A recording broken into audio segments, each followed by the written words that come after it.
গ্রামে কি একটা অবস্থা দেখেন, একটা ছাগলের প্রতিবন্ধী অবস্থা হয়ে গেছে। হারুন ভাই গরুকে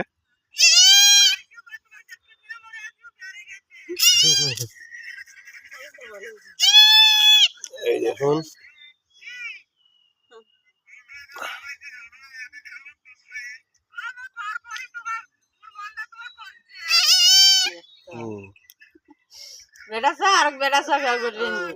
প্রতিবন্ধী ছাগল, মুখ দুই দিকেই, চোখের সাথে মুখ, মুখের সাথে নাক।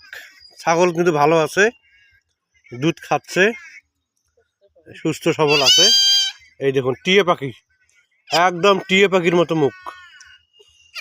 দুইটি বাচ্চা হয়েছে, একটি ভালো আছে আর একটি এরকম। এই দেখুন জিবা কোন দিকে, এই দিকে জিবা। ছাগল ভালো আছে।